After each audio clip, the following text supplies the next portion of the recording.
The autumn of 1948. A small town in the Kaluga region. In the basement of a dilapidated house on the outskirts, a middle-aged man leaned over a bound man. In his hands, he held an army knife, the same one he had carried throughout the entire war, from Smolensk to Berlin. The bound man tries to scream through his gag, but only strangled gurgles come from his throat. The man does not tremble. His movements are precise and calculated, as if he had been preparing for this moment for weeks. In a few minutes, it will all be over. And the local demobilized officer, Anatoly Sikyov, will forever lose that which made him a man. But to understand how a war veteran and an exemplary father transformed into a nighttime avenger, we must go back 3 months. Vasily Gromov returned from the war in May 1945. Sergeant Major, a tanker, he had reached Berlin. The Medal for Courage. 2 wounds, a concussion near Kursk. 42 years old, but he looked older. The war aged people prematurely. The house greeted him with emptiness and silence. His wife, Anna, had perished in the winter of 1943, when a German bomber dropped 3 high-explosive bombs over the residential neighborhoods. One hit their house directly. Neighbors recounted that Anna hadn't managed to reach the air raid shelter, missing it by only a few meters. They buried her in a mass grave in the town cemetery, 1 cross for every 20 people. His daughter, Ekaterina, was living with her aunt, Anna's sister, in a neighboring district. 13 years old, frail, blonde pigtails, her mother's eyes. Vasily came for her on the very first day. The little girl looked at her father for a long time, as if she didn't recognize him. 3 years of war, 3 years without him. Then she threw herself around his neck, crying so hard that the neighbors ran over, thinking some misfortune had occurred. The aunt gave Ekaterina to him in silence, just packed a small bundle of her things, and gave her a new headscarf. She couldn't help any more than that. She too had been left alone with 3 children after her husband's death near Rzhev. He and Ekaterina settled in a room in a communal apartment on Sovetskaya Street. 18 square meters for 2 people. A burzhuyka stove, 2 beds, a table by the window.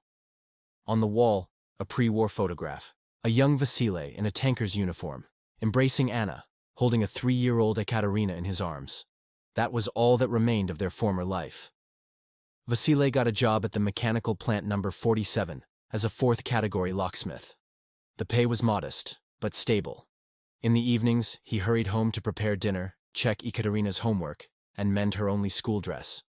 The neighbors in the communal apartment spoke only well of them. Quiet, polite, they never argued. On Sundays, Vasily would bake flatbreads on the gas burner, and the smell would spread throughout the entire floor. Ekaterina was in the 9th grade, dreaming of becoming a teacher. Blonde pigtails to her shoulders, a quiet voice, always with a book in her hand. The 2 of them lived together for 3 years, getting used to each other again, healing the wounds of the war. Vasily didn't drink, although many veterans drank heavily out of sorrow and the inability to find their place in peaceful life. He clung to his daughter as if she were the last thread connecting him to a normal human existence. Ekaterina was growing, maturing, transforming into a young lady. By the spring of 1948, she had turned 16. April was unusually warm. The snow melted early, and the first patches of thawed earth appeared on the streets. On Saturday, April 24th, Ekaterina was late coming home from a school party. At first, Vasily wasn't worried. His daughter was responsible. She always let him know if she would be late. But when the clock hands passed 11 o'clock at night, the father's heart began to beat with anxiety. 11 o'clock at night turned into midnight. Vasily put on his military jacket and went outside. The spring night was cool, and dampness drifted from the river. The school was a 10-minute walk away in Lenin Square. When he reached the building, the windows were dark, the doors locked. The guard, an old war invalid with a wooden leg, told him the party had ended about 2 hours ago. All the children had left. Vasily felt something tighten inside him. It wasn't just anxiety. It was that instinct that had saved his life countless times on the front, when the body sensed danger before the mind did. He set off through the dark streets, searching every apartment entrance, every archway, calling his daughter's name, startling the rare passers-by. He checked with all the neighboring girls Ekaterina was friends with. No one had seen her after school. A classmate, a thin girl with frightened eyes, said that Ekaterina had left the party around 9 o'clock, planning to walk home through the park. The park. Vasily turned and started to run.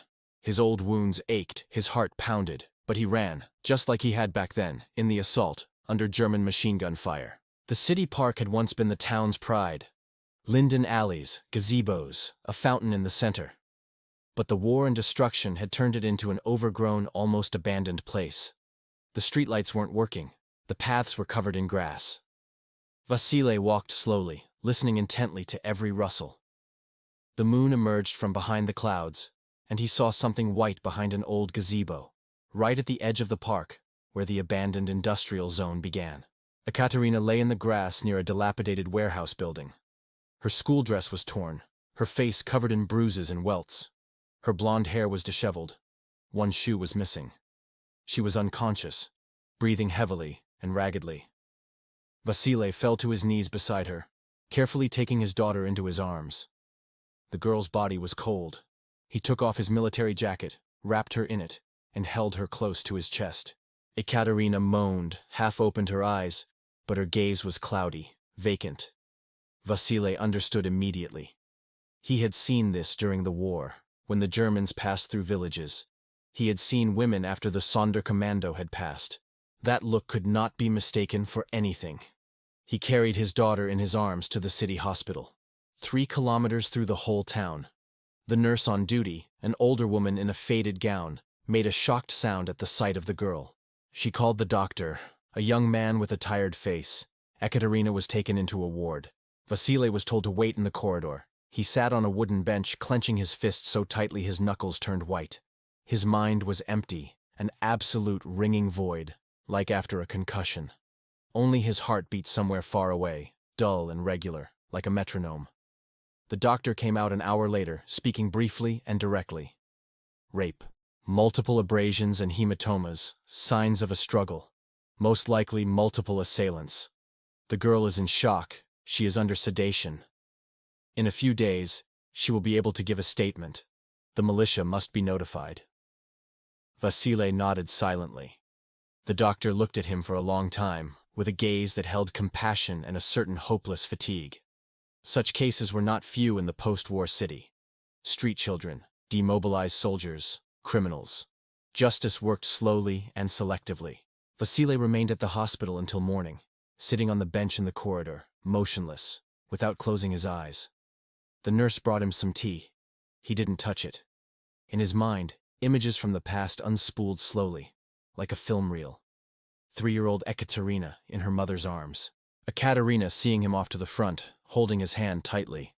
Ekaterina greeting him after the war, thin, frightened.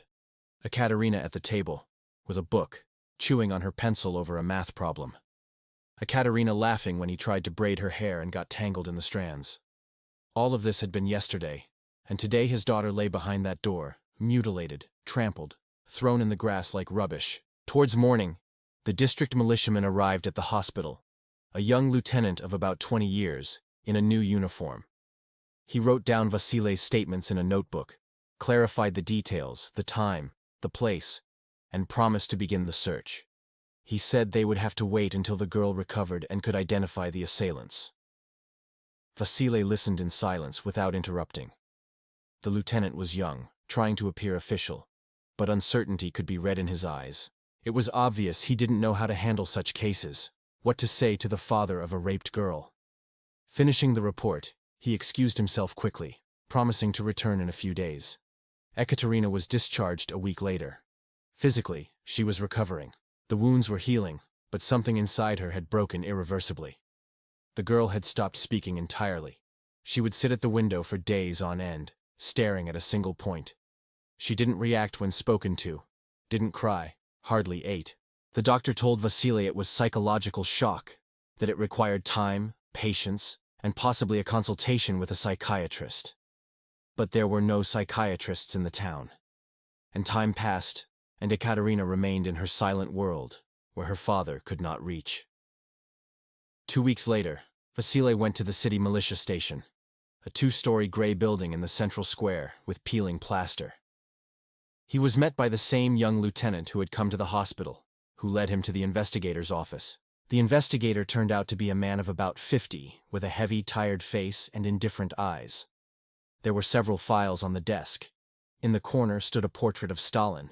It smelled of cheap tobacco and staleness. The investigator shuffled through the papers, without looking at Vasily, and asked if his daughter could give a statement. Vasily explained that Ekaterina wasn't speaking after what happened, that she was in shock. The investigator nodded, wrote something in the report, said that without the victim's testimony, the case was moving slowly. Residents in the area had been interviewed. No one had seen or heard anything. In the park, that night, there were no witnesses. Evidence was lacking. Vasily asked what would happen now. The investigator shrugged. The case is under control. We're working on it, but without concrete leads, it's hard to promise anything. Vasily left the militia station with a heavy feeling of emptiness. He understood then that justice would not be served. He had seen it in the investigator's eyes, in his slow movements, in the formal promises. Such cases were closed quickly and quietly, especially if the criminals were people with connections. And Vasily had no doubt that they were exactly that. Common thugs were caught quickly by the militia. But when it came to the children of the nomenklatura, everything stopped. Another month passed. June brought heat and humidity. Ekaterina slowly began to speak again. First, single words, then short sentences. But she still didn't leave the house, was afraid to be alone, woke up screaming at night. Vasily took unpaid leave from the factory, stayed with his daughter, held her hand when nightmares shook her. The neighbors looked on with compassion but couldn't help. In those times, it was every man for himself. One evening, as the June twilight enveloped the city, Ekaterina suddenly began to talk. Vasily was sitting nearby, mending her school satchel. His daughter was looking out the window, and suddenly, in a quiet, almost soundless voice, she uttered a name. Igor Lebedev. Vasily froze. Ekaterina continued to speak slowly, with pauses, as if every word came with difficulty. There were 3 of them. Igor Lebedev, son of the secretary of the district party committee. Anatoly Sychov, a demobilized officer, returned from the front last year. Valentin Rogov, an employee of the city executive committee, head of the economic department. Ekaterina recounted how they met her at the exit of the park. Lebedev offered to walk her home, saying it was late and unsafe to walk alone. She refused, but they started walking after her. Then Sychov grabbed her by the arm, dragged her towards the abandoned warehouse. She screamed, but the park was empty. No one heard her. Rogov covered her mouth. Ekaterina couldn't speak any further. She choked on her tears, covering her face with her hands. Vasily hugged his daughter, held her close, stroked her hair. Something inside him broke completely. The next day, he went to the militia again, gave the investigator the names. The investigator wrote them down, but his face remained impenetrable. He promised to call them in for questioning. Vasily understood that nothing would change. Lebedev, Sychov, Rogov. All 3 were protected men. One was protected by his party father. The second was a decorated war veteran. The third, an employee of the nomenklatura. They would be questioned for show. They would deny everything. Dozens of witnesses would confirm their alibis, and the case would be closed for lack of evidence. Another 2 weeks passed. Vasily went to the militia every 3 days. The investigator dismissed him with general phrases. The interrogations have been conducted. All 3 deny involvement. The minor's testimony without corroborating evidence is not sufficient for an accusation. Lebedev has an alibi. He was seen that evening at the Komsomol meeting until 11 o'clock at night. Sychov also has an alibi.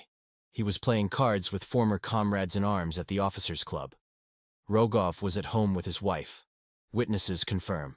Vasily listened and understood that the system was working against him, against his daughter, against the truth. He returned home that evening a different man.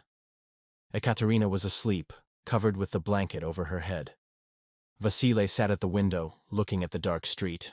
His mind was clear and cold. He remembered the war, remembered how they took German officers prisoner after liberating burned villages, how the scouts extracted information from them about troop positions, how the partisans executed tormentors in the forests. The war had taught him many things. It had taught him that justice doesn't always come through the law. Sometimes you have to make it yourself. That night, Vasily made a decision. The state would not protect his daughter. The militia would not punish the guilty, which meant he would do it himself. He is a veteran. He went through the whole war. He saw death thousands of times. He knows how to plan operations, how to track the enemy, how to act quickly and discreetly. Now, the enemy isn't wearing a German uniform. The enemy lives in the city, walks the same streets, breathes the same air. But he is still an enemy, and an enemy must be dealt with according to the laws of war. Vasily began with surveillance. The first thing he did was gather information on each of the three. It wasn't difficult in a small town, where everyone knew each other. Igor Lebedev, 23 years old, worked as an instructor at the district Komsomol committee. He lived with his parents in a 2-story mansion on Kirov Street, in the neighborhood where the party elite had settled. Tall, athletic, self-confident. He wore a leather jacket, a gift from his father. He spent his evenings at the city club, playing billiards, drinking with other golden children of the nomenklatura. Anatoly Sychev, 31 years old, a captain in the reserves, demobilized in 47 after an injury. He lived alone in a room in the dormitory of the former military hospital. He worked at the city power plant as an assistant shift supervisor. He drank often and heavily. In the evenings, he was seen at the beer hall on Komsomolskaya Street. Brutal, arrogant, he liked to brag about his military achievements and intimidate the weaker ones. He had decorations, the Medal for Courage and the Order of the Red Star, but the war had turned him into a bitter drunkard. Valentin Rogov, 38 years old, head of the economic department of the city executive committee, married, 2 children, lived in a 3-room apartment on the main street. Quiet, intellectual at first glance, with glasses, always in a suit. But Vasily had learned from the factory workers that Rogov was involved in speculation, sold deficit goods, and took bribes. He had connections all over town. The militia didn't touch him. On Saturdays, he went to the bathhouse on Proletarskaya Street, where the city elite gathered. Vasily watched them for several weeks, studying their routes, habits, daily schedules. He woke up at 5 o'clock in the morning, managed to watch them in the morning, then went to the factory, worked his shift, and after work, went out to watch again. He left Ekaterina with a neighbor, an elderly woman who had agreed to look after the girl for a small payment. His daughter didn't ask questions. She stayed at home, hardly ever leaving the room. Vasily saw how she was slowly fading, and this fueled his determination. He understood he had to act intelligently. He couldn't take all 3 at once, so, one by one, he had to start with the weakest link. Sychev drank, often returned home late at night alone, with an unsteady gait. He would be the easiest to isolate. Lebedev was always in the public eye, surrounded by friends, under his father's protection. Rogov was cautious, traveled by his work car. His family waited for him at home. Sychev was first. Vasily remembered his skills from the front, how they captured tongues, prisoners. Quickly, without noise, without witnesses. He needed a place where he could work undisturbed. A basement. On the outskirts of the city, there were dilapidated houses, left over from the bombings. One of them, a 3-story brick building, was particularly secluded. The basement had survived. The entrance was from the courtyard, the windows boarded up. Vasily checked it several times. No one went there. The ideal place. Now he needed tools. He had a rope, left over from the war, an engineer's rope. A gag could be made from a rag. He had an army knife, the same one he had carried in his boot for 4 years. Sharp, reliable. He took it out of his old knapsack, where he kept his frontline relics. He wiped the blade, checked the edge. His hand remembered the weight, the balance. Everything was just like back then. All that remained was to choose the moment. Vasily knew that Sychev lingered every Friday at the beer hall until late in the evening. He returned home across the vacant lot behind the power plant, taking a shortcut. Dark, deserted, the perfect opportunity. Friday, July 30th. There were 3 days left until then. Vasily spent these days in a strange state, outwardly calm, even detached. Inside, a cold, calculated resolve. He went to the factory, did his work mechanically, didn't talk to his colleagues. He returned home, sat with Ekaterina, fed her, put her to bed. At night, He sat at the window, watched the stars, remembered the war, remembered his comrades who fell for the homeland, remembered the oath they had sworn to each other in the trenches. To protect his own, not to let the weak be abused. He had defended the homeland for 4 years.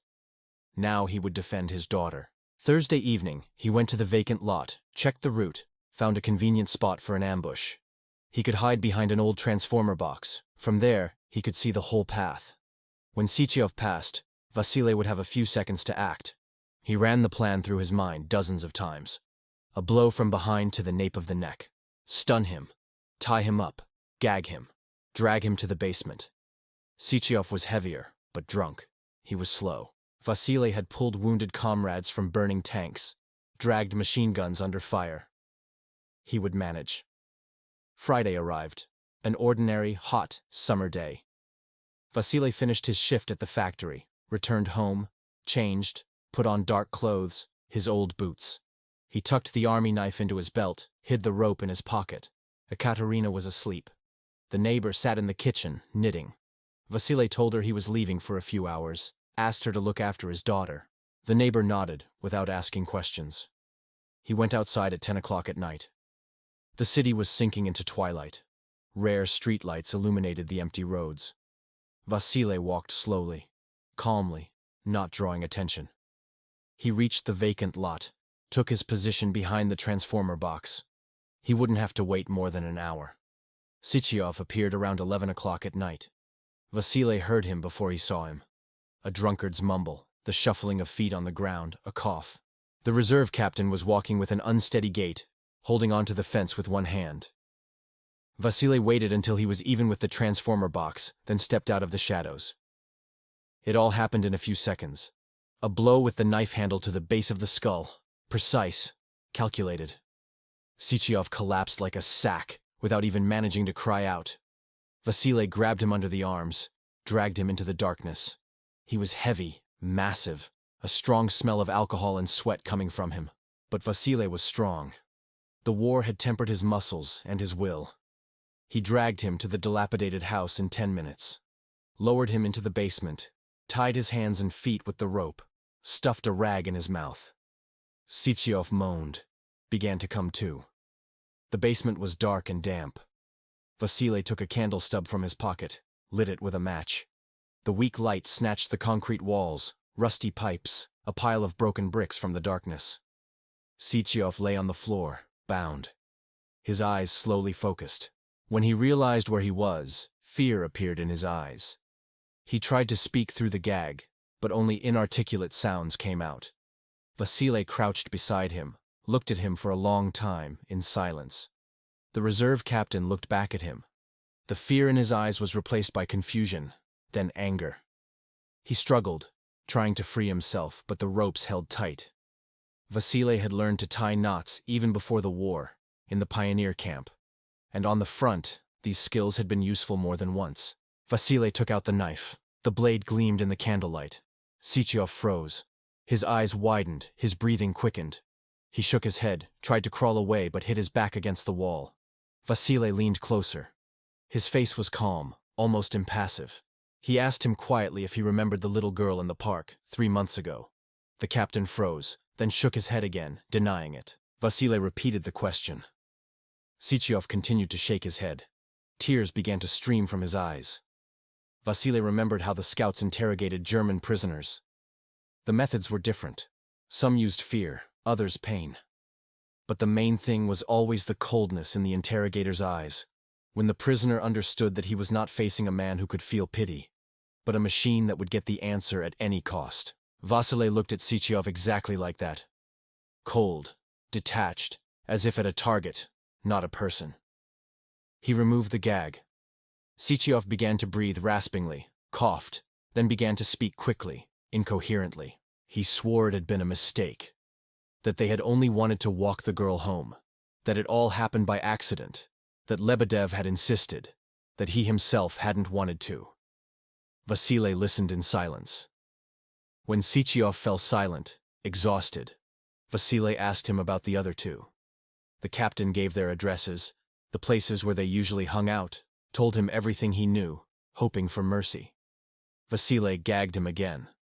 Then, slowly, without rushing, he cut Sichiov's trouser belt with the knife. The fabric tore easily. The captain began to convulse, tried to scream, but the gag muffled the sound. Vasily worked methodically, remembering the bandages he had applied to the wounded on the front. Only now he wasn't bandaging. He was mutilating. The knife was sharp, the movements precise. When he finished, Sichiov lay unconscious. His body twitched convulsively. Vasily wiped the knife on a rag, tucked it into his belt, stood up. He blew out the candle, stood in the darkness, listening to his feelings, waiting to feel remorse, horror, disgust with himself. But inside there was an emptiness, a cold, quiet void, like after the first German he had killed in battle. Back then, in the first assault near Smolensk, he had bayoneted a Wehrmacht soldier. He had expected to feel sick, to be unable to sleep. But nothing like that happened. Just emptiness. The war didn't just kill bodies, it also killed something in the soul. He left the basement, looked out over the vacant lot. No one. The city was asleep. He started for home with long, measured steps. On the way, he passed by the river, threw the bloody rag into the water. He washed his hands in the cold water, scrubbing his palms with sand from the bank for a long time. When he returned home, it was around 1 o'clock in the morning. The neighbor was dozing in the kitchen. Ekaterina was asleep. Vasily thanked the neighbor, saw her to the door, locked it, undressed, lay down on the bed, staring at the ceiling. He didn't feel like sleeping. His head was filled with the same emptiness. Somewhere on the edge of town, in a basement, lay a mutilated man. By morning, they would probably find him. Maybe he would die from the shock of the pain. Maybe he would survive, but he would remain an invalid for life. Vasily didn't care. He was an enemy. His daughter's enemy. His family's enemy. He had dealt with the enemy according to the laws of war. In the morning, Vasily woke up early, prepared breakfast, woke Ekaterina. The girl came out of the room pale, drawn, sat at the table, ate slowly, without looking up. Vasily watched her and thought that he had done the right thing. The state had not protected his child, which meant he would protect her himself. One was already punished. 2 remained. By Saturday noon, the whole town knew about what had happened. Sichiov had been found in the morning by stray dogs. Their barking attracted some boys who were playing in the vacant lot. The children ran to the adults, terrified to the point of hysteria. The militia came, an ambulance. The captain was taken to the hospital in critical condition. Doctors fought for his life for several hours. He survived, but he had been turned into an invalid. The news spread through the town with incredible speed. In queues, at the market, at the factory gates, it was all anyone talked about. Someone had attacked a demobilized officer, mutilated him with cruelty, left him to die in the basement. The militia cordoned off the area, questioned witnesses, searched for clues. The investigator, the same one who had handled Ekaterina's case, was personally leading the investigation. He was now showing an activity he had lacked a month ago. Vasily found out about it at the factory. The workers were discussing the incident during their lunch break. It was said that it was revenge, that Sichiov had enemies, that he drank a lot and often picked fights. Someone remembered that the captain owed money to speculators. Maybe they had decided to teach the debtor a lesson. There were numerous versions. Vasily listened in silence, chewing his bread, drinking tea from an aluminum mug. No one paid him any attention. In the evening, the district militiaman came to his home, the same young lieutenant. He asked Vasily where he had been the previous night. Vasily calmly replied that he had been at home with his daughter. The neighbor could confirm. The lieutenant nodded, wrote in his notebook, asked Vasily if he knew Anatoly Sichiov. Vasily replied that he had heard the name when his daughter named the rapists, but he didn't know him personally. The lieutenant nodded again, closed his notebook, said it was just a formal questioning. They were interviewing everyone who might have had a motive. He left, wishing him a good night. Vasily understood he was suspected, but there was no evidence. He had an alibi. The neighbor would confirm. No clues were left at the scene. He had been careful. The main thing now was not to stand out, to behave as usual, not to change his routine. The enemy was on alert, but still didn't understand where the blow was coming from.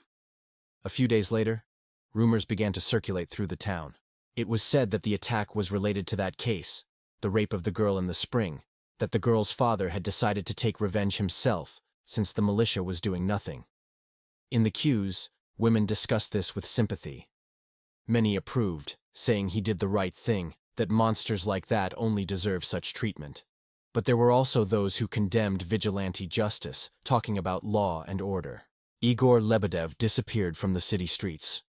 Before, he was seen every evening at the club. Now he didn't appear anywhere. His father, the secretary of the district committee, had assigned his son a guard, 2 burly men who accompanied him everywhere. Lebedev went to work by official car, practically living under house arrest. He was afraid. Vasily saw this when he intentionally passed by the mansion on Kirov Street. The windows of the second floor where Igor lived were covered with thick curtains even during the day. Valentin Rogov also changed his habits. He stopped going to the bathhouse on Saturdays, no longer stayed late at work. Every evening he hurried home, looking over his shoulder. At work, at the executive committee, he had asked for his office to be moved to the first floor, closer to the guard. He told his colleagues he wasn't feeling well, that he needed to spend more time with his family, but everyone saw the fear in his eyes. The militia intensified patrols in the city. More patrols appeared on the streets, especially in the evening. The investigator called Vasily in one more time, interrogated him for 2 hours, asking the same questions, trying to find contradictions in his statements. Vasily answered evenly, calmly, without changing his story. His military experience helped him maintain his composure. He had seen interrogations of prisoners, knew the techniques of psychological pressure. The investigator got nothing, let him go, but warned him not to leave the city. 2 weeks passed. The city gradually calmed down. The talk about the attack subsided. Sychev had been transferred to the hospital in the regional center. Doctors were fighting for his life. The militia continued the investigation, but without results. There were many theories, but none were confirmed by evidence. The case was gradually dying down. Vasily watched Lebedev and Rogov, studying their new routes, new habits. Lebedev's guard was permanent, day and night. It would be hard to get to him, but not impossible. The bodyguards were confident, relaxed, smoked in the mansion's courtyard, got distracted. At night, one of them usually dozed in the car, the second patrolled the perimeter. The schedule was predictable. Rogov was more cautious, but he had a weakness. Every Tuesday, he stayed late at the executive committee, sorting papers in his office. The work car left earlier. The driver didn't wait for him. Rogov returned home on foot, through the park, the same park where the 3 of them had assaulted Ekaterina. Vasily saw this as a sign. The second target would be Rogov. He began preparing for the second operation. He checked the basement, made sure no one had been there, prepared new ropes, a new gag. The knife remained the same, loyal, reliable. Vasily felt that the war was not yet over. The enemy was weakened, but not defeated. The offensive had to continue. That's what he had been taught in the army. Don't give the adversary time to recover. Don't let him regroup. Strike quickly, decisively, until complete victory. The next Tuesday was 4 days away. Until then, Vasily lived an ordinary life, went to the factory, took care of Ekaterina, cooked food, washed clothes. The neighbors saw him as the same quiet, withdrawn veteran, raising his sick daughter. No one suspected what was happening in his head. No one knew that at night he sat by the window and planned the next operation with the precision of a military strategist. Tuesday was a rainy day. A fine autumn drizzle had started in the morning, turning the city streets into a muddy mess. Vasily finished his shift at the factory, returned home around 6 o'clock in the evening, changed his clothes, fed Ekaterina, and waited until she fell asleep. He told the neighbor he was leaving on an errand for a few hours. The woman had already gotten used to his nocturnal absences. She didn't ask questions, just nodded and sat in the kitchen with her knitting. Vasily put on a dark-colored raincoat, the old army one, which wouldn't get wet even in a torrential rain. The knife at his belt, the rope in his pocket. He went out around 9 o'clock in the evening. The rain intensified, beating on the roofs of the houses, pouring in torrents through the drain pipes. The few passers-by hurried about their business, paying no attention to one another. The perfect weather for what he had planned. The city executive committee was located in the center of town, in a 2-story, Stalinist-style building. Vasily took up his position across the street, in the arcade of an old house, from where he had a good view of the service entrance. He had to wait for about 1 hour. The lights in the offices gradually went out. The employees were leaving for home. Finally, the light went out in the window on the second floor, to the left, where Rogov's office was. 10 minutes later, Valentin Rogov came out of the building. He was wearing a gray suit, a raincoat, and a hat. His glasses had fogged up from the rain. He took them off, wiped them with a handkerchief, put them back on, looked around, raised the collar of his raincoat, and started towards the park. Vasily started after him, keeping a distance of about 30 meters. Rogov walked quickly, nervously, constantly looking back. Fear had been living in him for 3 weeks, leaving him no peace, day or night. The park greeted them with darkness and the sound of the rain. The streetlights here hadn't worked for several years. The paths were overgrown with grass and bushes. Rogov was walking along the central alley, hurrying, tripping over tree roots. Vasily closed the distance to 15 meters. His steps were soundless. The war years had taught him to move so that the enemy wouldn't hear his approach.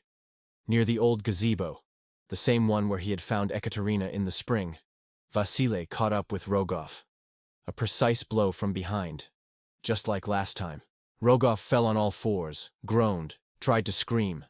Vasily covered his mouth with his hand, dragged him into the bushes. Rogov resisted. He was lighter than Sitsiov, but he was conscious and desperate. He scratched, tried to break free. Vasily hit him once more, harder. Rogov went limp. He tied his hands, his feet, gagged him. Rogov recovered quickly, started to mumble through the gag. His eyes darted in panic. Vasily lifted him, threw him over his shoulder, just as he had once carried wounded comrades from the battlefield, and took him to the same basement on the outskirts. The rain washed away the tracks. The city was sleeping. No one had seen. In the basement, Vasily lit one candle.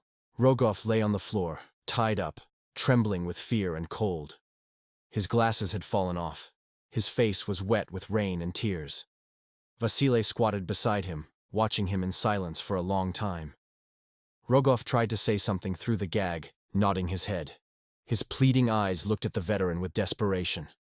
Vasily removed the gag. Rogov began to breathe hoarsely, coughed, then started to speak quickly, incoherently. His voice trembled and broke. He begged for mercy, swore he had a family, a wife, 2 children. He said it was a mistake, a terrible mistake, that he regretted that evening every day. He offered money, connections, promised to find Vasily a good job, to get him scarce goods, anything, just not to kill him.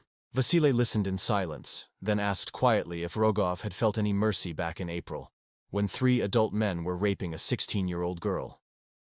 Did he think about her family, about her father, a war veteran, who was defending the homeland while people like Rogov hid behind the lines and got rich from speculation? Rogov fell silent, tears streaming down his cheeks, his lips trembling. Vasily gagged him again, took out the knife. Rogov started to struggle, tried to crawl away, but the ropes held him. Vasily worked methodically, without rushing. His face remained impassive, his movements precise.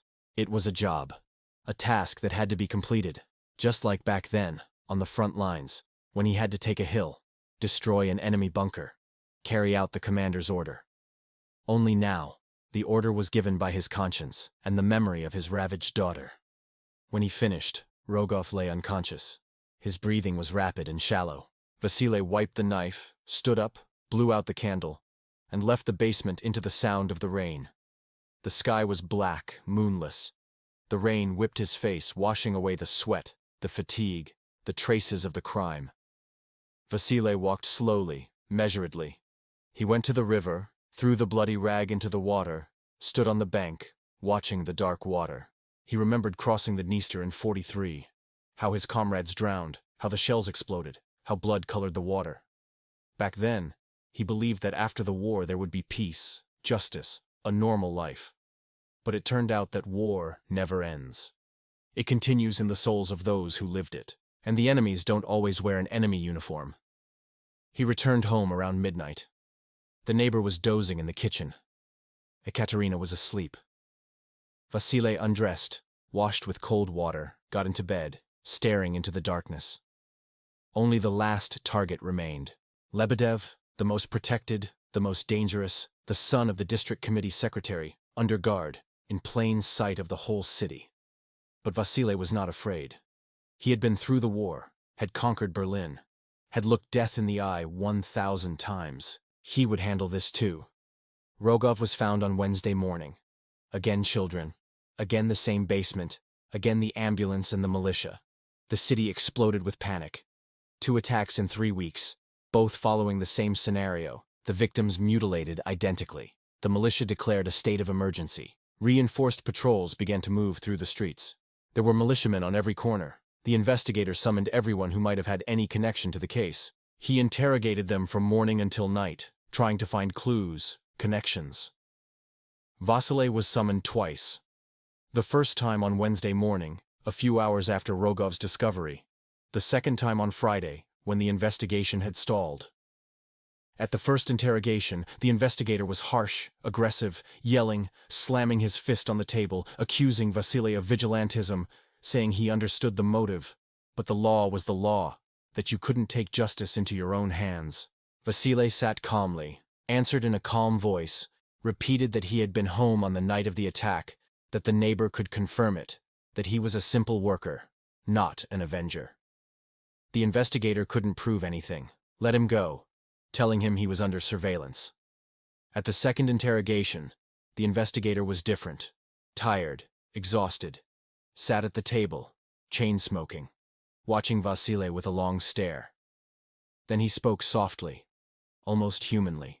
He said he understood the father's pain, that he also had a daughter, that in Vasile's place, he probably would have done the same.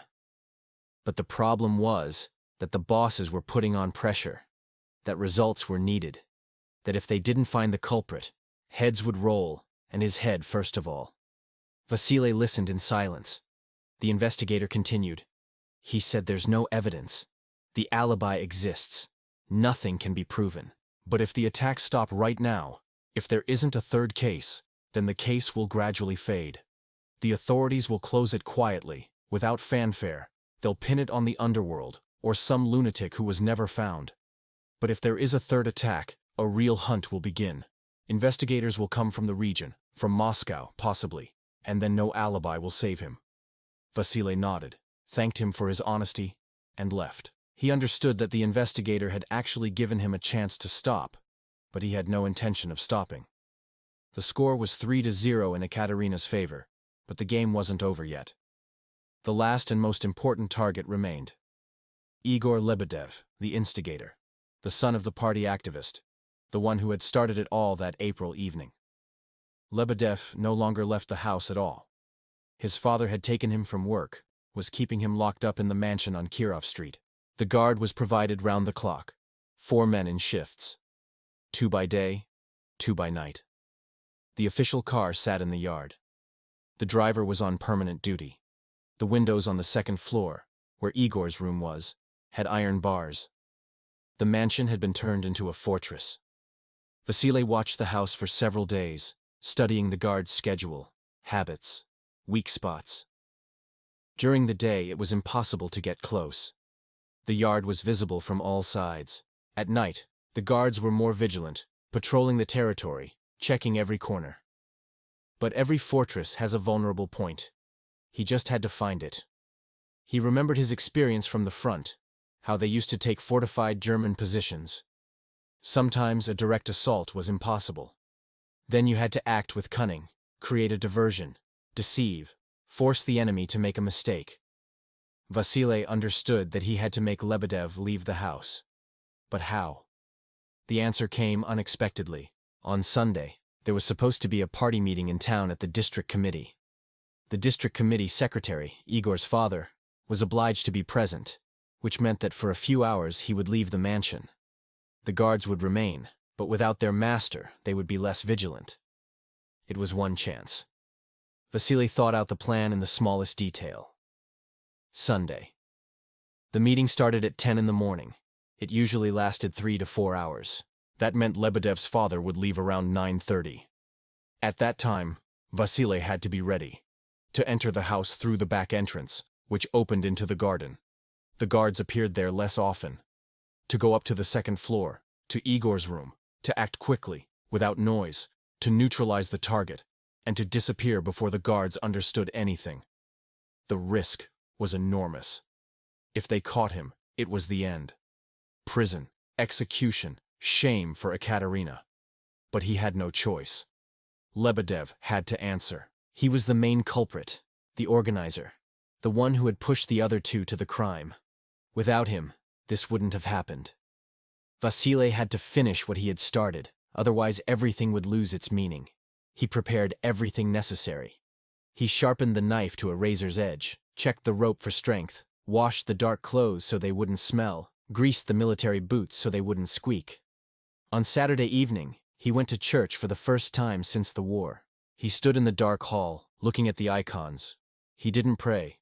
He just stood. Then he left and went home. Ekaterina was asleep when he returned. Vasily sat beside her bed, watching his daughter for a long time. She had lost weight in these months. Her face had become drawn. She had aged. 16 years old, but she looked 20. The war had mutilated her just as it had mutilated him once. Only her war had been different, without tanks and shells, but no less terrible. He leaned down, kissed her on the forehead. Ekaterina didn't wake up. Vasily left the room, closed the door, sat at the window, looking at the night city. Tomorrow would be the last battle, the last operation of this strange personal war. He would see it through to the end, just as he had gone through all 4 years of the front, because he had nowhere to retreat, because behind him was the daughter he had failed to protect then, but whom he would protect now, even if too late. Sunday morning was clear and cold. October had set in. It was already freezing at night. Vasily woke up at 6 in the morning, as usual, prepared breakfast, woke Ekaterina, gave her food to eat. His daughter ate in silence, looking out the window. He told her he was leaving on business, that he would be back towards evening. He asked the neighbor to look after the girl. The woman agreed, as usual. At 8 o'clock, Vasily was already on Kirov Street. He positioned himself at the corner of the neighboring house, from where he could see Lebedev's mansion. He stood, pretending to be a passerby, reading a newspaper he had bought from the kiosk. He waited. At 9:35, a black government car came out of the mansion's gate. The driver was at the wheel. In the back seat was the district committee secretary. The car turned onto the main street and disappeared around the corner. Vasily folded the newspaper, put it in his pocket, went around the block, and approached the mansion from the back, where the garden was. The fence was high, made of wood, but not new. Vasily found a place where the planks were loose, slipped through the crack, and got into the garden. Apple trees, currant bushes, a small gazebo. Quiet, deserted. The guards were patrolling the front of the house. The garden remained unguarded. The enemy's first mistake. Vasily approached the back entrance. The door was locked, but the lock was old, simple. He took one piece of wire from his pocket, bent in a special way. He had learned to pick locks back in his youth before the war, when he worked as a locksmith. He fiddled for 1 minute. The lock clicked. The door opened. Inside, it smelled of borscht and dampness. The kitchen was spacious, with white tiles on the walls. No one. Vasily moved on down the corridor. He heard voices upstairs, a woman's laugh. Igor's mother was talking to someone, probably the maid. He headed for the stairs, stepping silently. The military boots didn't squeak. The years of training had not been in vain. He went up to the second floor. A long corridor, a few doors. One was ajar. Music could be heard from inside. A gramophone was playing a dance tune. Vasily approached, looked through the crack. The room was large, bright. Igor Lebedev was standing by the window. He was smoking, looking out at the street. He was wearing a house suit, without a jacket. Young, well-groomed with a neat haircut. He didn't look like a killer. But Vasily knew the truth. He pushed the door, entered. Lebedev turned. The cigarette fell from his fingers. His eyes widened in terror. He opened his mouth to scream. Vasily rushed forward, covered his mouth with his hand, hit him in the solar plexus. Lebedev doubled over, choking. Vasily threw him to the floor, sat on top of him, pressed his knee into his chest, took out the rope, tied his hands. Lebedev gurgled, tried to break free, but he had no strength. He stuffed the gag in his mouth. Lebedev looked at him with wild fear. He had recognized him, understood who was in front of him and why he had come. He tried to mumble something through the gag, shook his head. Vasile silently took out the knife. The blade glinted in the sunlight from the window. Downstairs, a door slammed. A woman's voice called out to Igor, his mother. Vasile froze. Lebedev tried to make a sound, but the gag held fast. Footsteps on the stairs. His mother was coming up. Vasile looked at the door. Seconds remained. He had to act immediately or flee. He chose the first option. He worked quickly, furiously, paying no attention to the approaching footsteps. Lebedev thrashed in convulsions, his eyes rolling back. Vasile finished just as the door flew open. In the doorway stood a woman of about 50 in a housecoat. She saw her son on the floor, covered in blood, and the unknown man with the knife. She opened her mouth to scream. Vasile jumped to his feet, rushed to the window, opened the sashes, looked out. The second floor, bushes below. He jumped without thinking. The impact with the ground knocked the wind out of him. Something cracked in his side. The old contusion made itself known, but he got up, ran through the garden. From behind came screams. A woman's shriek, the pounding of feet. He slipped through the crack in the fence, got out onto the street, ran through the alleys, doubling back, covering his tracks. His heart was pounding, his breath was short, a pain shot through his side. But he ran like back then, under fire, when stopping meant death. About 10 minutes later, he heard the sirens. Militia cars were speeding towards the mansion. The city was in an uproar. Vasile turned into a courtyard, waited. Then he came out, walked at a normal pace, trying not to attract attention. He hid the knife in a trash bin, threw the rope in a ditch, wiped his hands on his pants. The blood mixed with the mud. He got home over an hour later, went up to the apartment, locked himself in. The neighbor was sitting in the kitchen knitting. She asked him how he was. Vasile replied that everything was fine, just tired. The woman nodded, went to her own place. Ekaterina was asleep in her room. Vasile undressed, examined himself. Bruised ribs, scratches on his hands, bruises on his legs. Nothing serious. He disinfected the wounds with alcohol, bandaged them with what he had, changed into clean clothes. He put the dirty clothes in a bag. He would burn them in the stove later. He sat at the window, watching the city. It was all over.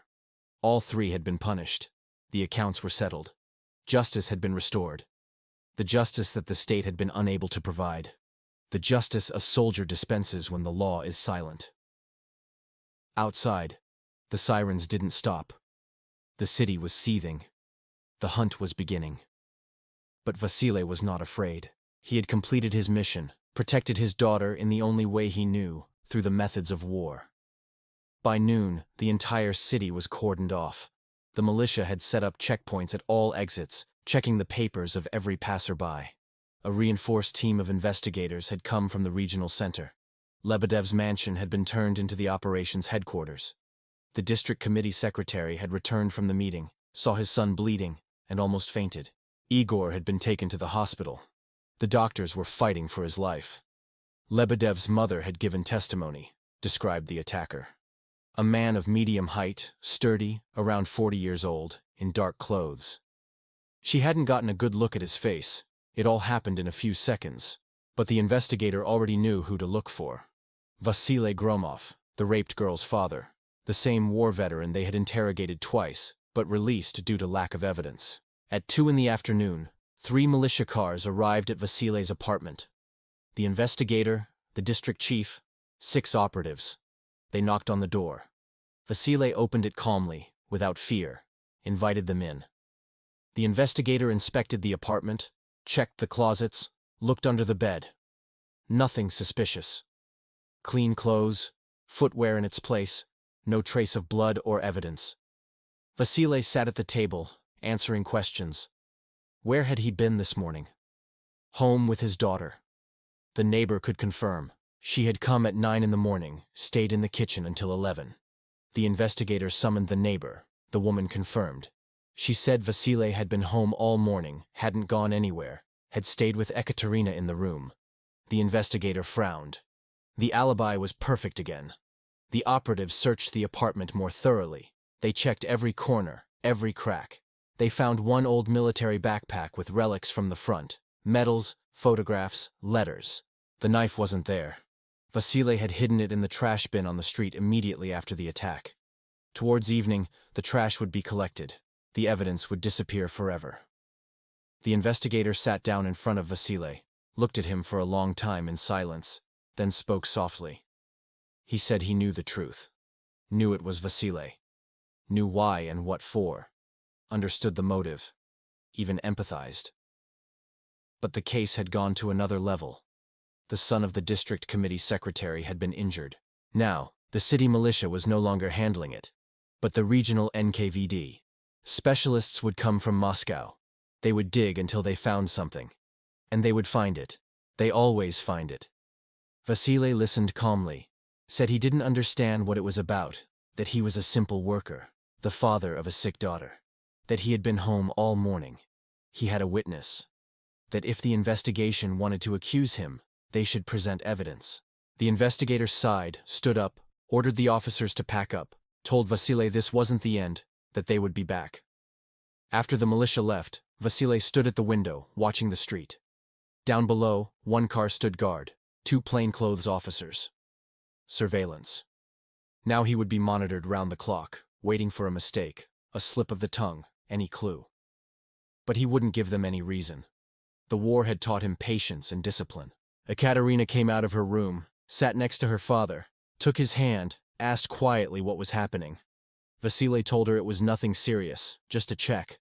The girl nodded, unconvinced. She was smart. She sensed her father was hiding something, but she didn't insist.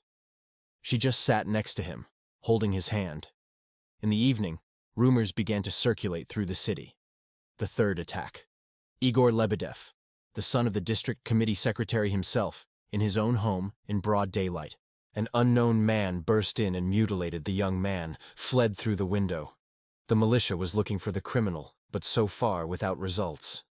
People spoke about it with horror and admiration at the same time. Some condemned the cruelty, others approved of the revenge for the desecrated girl.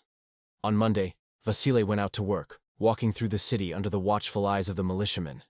The car followed him at a distance of about 50 meters. At the factory, the workers looked at him strangely. Some with respect, others with fear. Everyone knew about the suspicions. Everyone understood who was behind the attacks. But no one spoke aloud. The foreman took Vasile aside, told him quietly that the bosses were unhappy that the militia was putting pressure on the factory, demanding information about Gromov, that it would be better for him to take a few weeks' leave to wait until things calmed down.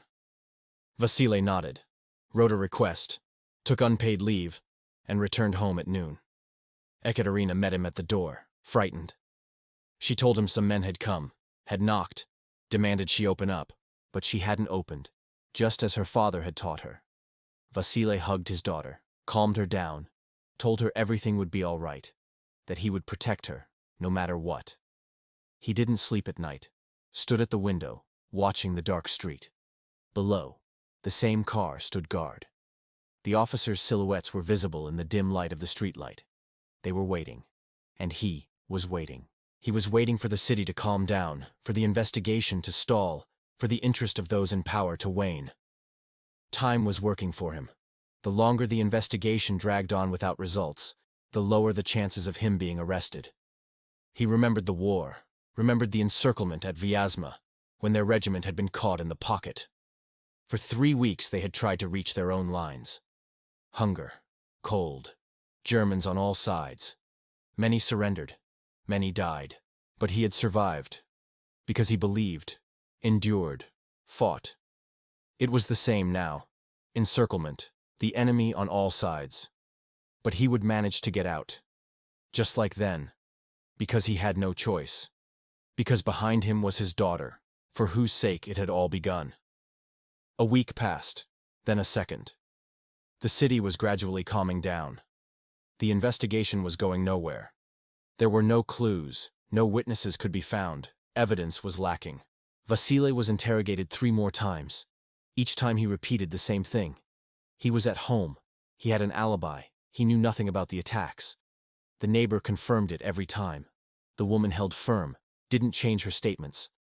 The investigators tried to put pressure on her, threatened her with the article for harboring a criminal. But the old woman didn't budge. She said calmly that she was telling the truth, that Vasile had been home, that she had been sitting with his daughter. She herself had been called for interrogation 5 times. They tried to trip her up on details, to find contradictions. They found none. The woman was simple, but not stupid. She stuck to her statement to the end. Strange things began to happen in the city. Witnesses who could have testified against Vasile suddenly changed their stories or fell silent. One worker from the factory, who had seen Vasile going out on Sunday morning, suddenly declared he had been mistaken, that it wasn't him. A woman from the neighboring house, who claimed to have seen a man resembling Gromov running down the street, retracted her testimony. She said she hadn't been paying attention, that she couldn't identify him with certainty. The investigators were puzzled. Then they understood. The city had risen to Vasile's defense. Simple people, workers, mothers, war veterans, they all knew the truth. They knew Gromov had avenged his daughter, knew the 3 rapists had gotten what they deserved, and they kept silent. A tacit complicity. Not the kind that protects those in power, but another popular kind, the kind that defends its own. The district committee secretary was putting pressure on the investigation with all his might, demanding results, threatening dismissals, writing reports to the region. But even his influence wasn't enough. Igor Lebedev was left crippled, just like the other 2. The doctors had saved his life, but he was no longer a man. The father had tried to hush up the scandal, had sent his son to Moscow for treatment, but the rumors had already spread throughout the entire region. The story of the 3 rapists and the avenging father had become a legend. It was told in factories, in queues, in communal apartments. Some admired the veteran's courage. Others condemned the cruelty of the revenge. But the majority understood that when the law doesn't work, when justice cannot be obtained through the militia and the courts, only one thing remains: to take it yourself. At the beginning of November, a special commission arrived from Moscow. 3 high-ranking investigators. They checked the local militia's work, interrogated everyone again, looked for clues. They spent 2 weeks in the city. The result was the same. No evidence. No proof. The case was dead. Vasile was summoned one last time. The chief investigator, a man of about 60, with gray hair and cold eyes, looked at him for a long time. Then he spoke, said he understood everything, that he too had been through the war, had 3 daughters, that in Vasile's place he would have done the same. But the law is the law. Vigilantism is inadmissible. Otherwise, the country will plunge into chaos. However, without evidence, the case will be closed. Vasile should live quietly and never take justice into his own hands again. This is one warning. The last one. Vasile nodded, thanked him, left the office. He understood that he had been left alone. Not because they didn't know the truth, but because they couldn't prove it. And because somewhere, deep in their souls, even these men understood that justice can be different, and that sometimes a father has the right to revenge. In mid-November, the surveillance was lifted. The car stopped standing guard near the house. The operatives disappeared. The case was officially closed due to lack of evidence. The wording was evasive. The attacks had been committed by an unknown person, presumed to be mentally unstable. The identity had not been established. The search was ongoing. But everyone knew this search was a formality, that no one would really be looking anymore. Vasile returned to the factory. The workers greeted him in silence. No one asked questions. No one discussed what had happened. They just shook his hand, clapped him on the shoulder, nodded respectfully. The foreman gave him a good shift at the lathe. A quiet job. Life was getting back to normal. Ekaterina began to recover. Slowly, gradually, she started going out on the street again. First with her father, then alone. She returned to school in December. Her classmates welcomed her warmly, supported her. The teachers were attentive and delicate. The girl was smiling again. Rarely, but she smiled. It was a miracle after those months of hell. Vasile looked at his daughter and knew he had done the right thing. The law had not protected her. The state had turned its back on her. But her father had not. Her father had done what was necessary. He had protected his child in the only way available. Yes, he had become a killer. Yes, he had mutilated 3 men. But those men were not innocent. They themselves had chosen the path of violence and had received a fitting response. At night, he sometimes had nightmares. The faces of Sychyov, Rogov, Lebedev, their screams, their blood, their pleas for mercy. But Vasily felt no remorse, only fatigue. The fatigue of a soldier after a long war, a war that never truly ends, that lives on in the souls of those who saw it, and that sometimes erupts to the surface, a reminder that peace is fragile and justice often demands blood. The city went on with its life. Winter had covered the streets with snow. The frost had frozen the river. People hurried about their business, raised children, worked in the factories. No one spoke of the attacks anymore. The story had passed into the past, had become an urban legend. But everyone remembered. They remembered that there is a line that must not be crossed, that there are fathers who will protect their children at any cost, and that justice does not always come from a courtroom. The spring of '49 arrived quietly and unnoticed. The snow was melting, revealing the blackened earth. Water dripped from the roofs. Sparrows chirped on the bare branches of the trees. The city was waking up after a long winter, breathing in the fresh air of renewal. Vasily Gromov was still working at the factory. He had been promoted, had become a foreman in the lathe section. The bosses appreciated him for his discipline and professionalism. His colleagues respected him for his strength of character and quiet reliability. No one remembered the events of last autumn anymore. That page had been turned. Ekaterina had fully returned to her studies, had finished the 9th grade with good marks, had moved on to the 10th. She was dreaming of becoming a teacher again. Her friends supported her. The teachers treated her with understanding. The wounds were healing, though the scars remained. But the girl was learning to live with them, learning not to look back at the past. The father and daughter led a quiet, measured life. On Sundays, they would go to the market, buy produce, cook lunch together. Sometimes they would go out to the park, the same park where the tragedy had happened. Vasily considered it important not to avoid this place, but to accept it as part of their history. Ekaterina walked beside her father, holding his hand, and the fear gradually retreated. No one spoke of the 3 rapists in town anymore. Sychyov had transferred to another region, was working as a night watchman at a warehouse. Rogov had resigned from the city executive committee, had gone to live with relatives in the countryside. Lebedev was living in Moscow at his father's expense, like a shut-in hermit. All 3 had remained alive, but their lives had been irreversibly broken. This was the price for the deed they had committed. Vasily sometimes thought about what he had done, wondered if he had acted correctly. There was no one answer. There was only the certainty that he had had no choice, that when the state doesn't protect its citizens, when the law is powerless against influential criminals, all that remains is the right of the strong. The right of the father, the right of the soldier, the right of the man who has been through war and knows the price of justice. The city remembered. It was silent, but it remembered. And this memory was a protection for all the daughters, sisters, mothers. The memory of the fact that there are lines that must not be crossed, that there are people who will not forgive and will not forget. That justice does not always wear a judge's robe.